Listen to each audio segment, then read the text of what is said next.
हमारे राष्ट्रीय अध्यक्ष श्रीमान जेपी नड्डा जी,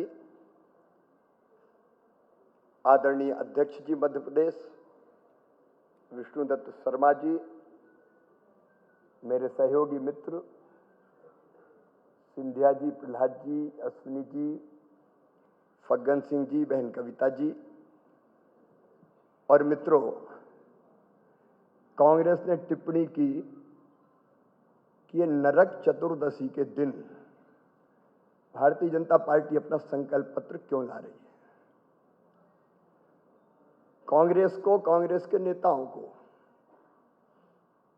भारत, भारतीय संस्कृति, हमारे जीवन मूल्य, इतिहास, इसका ज्ञान ही नहीं है। नरक चतुर्दशी के दिन ही भगवान श्री कृष्ण ने नरकासुर, जिसने 16,000 रानियों को कैद कर रखा था, उसका वध करके उनको मुक्त कराया था। तो ये बहनों की मुक्ति का दिवस भी है, उनके आत्मसम्मान और स्वाभिमान से जीने का दिवस भी है। लेकिन दिक्कत ये कि इतिहास की पूरी जानकारी रहती नहीं है। हमारी एक बहन आती और भगवान राम को वो 13 सालों के लिए वनवास भेज देती है। कई बार वो कंस की पूरी हिस्ट्री नहीं पता, लेकिन कंस मामा कह देती है। मुझे लगता है इसके पहले, बोलने के पहले सोच समझ के उनको बोलना चाहिए। आज का दिन हम जानते हैं कि बहुत पवित्र दिन है, छोटी दिवाली है, और आज के दिन का जो शुभ संकल्प है हमारा, और सौभाग्य से नड्डा जी के हाथों संकल्प पत्र का विमोचन हो रहा है, और ये गारंटी है हमारे नेता, देश के प्रधानमंत्री श्रीमान नरेंद्र मोदी जी की।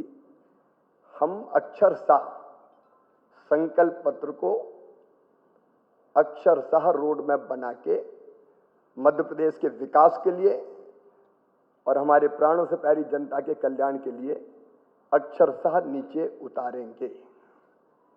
मित्रों, मेरे मन में आज संतोष का भाव है ये कहते हुए कि हमने जो सोचा था और पहले कहा था, वो हमने पूरा करने का हर संभव प्रयास किया है।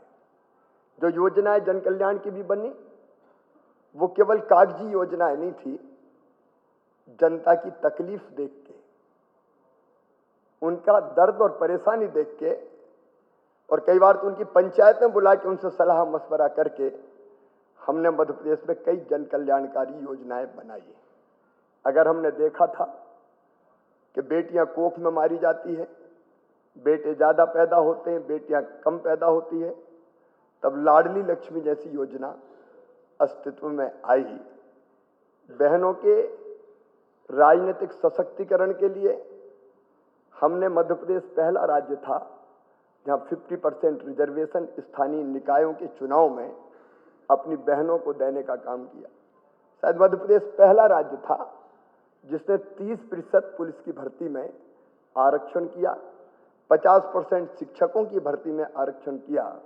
लाडली लक्ष्मी, उसके बाद रिजर्वेशन, उसके बाद संबल जैसी योजना, लाडली बहना, और लाडली बहना से अब लखपति दीदी तक का सफर महिला सशक्तिकरण का एक सचमुच में बहुत सशक्त सफर है, और जिसको मैं कह सकता हूं कि मेरे मन में भी व्यक्तिगत रूप से बहुत संतोष है कि हम बहनों के सशक्तिकरण के लिए इतना काम कर पाए।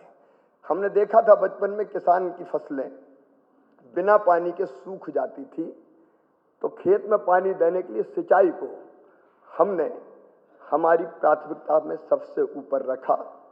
और हम सब जानते हैं कि अगर मध्य प्रदेश की अर्थव्यवस्था पूरी तरह से बदली है, अगर 71,000 करोड़ से हम 13 लाख करोड़ पार हुए हैं, तो उसमें सबसे बड़ा योगदान है तो सिंचाई का योगदान है।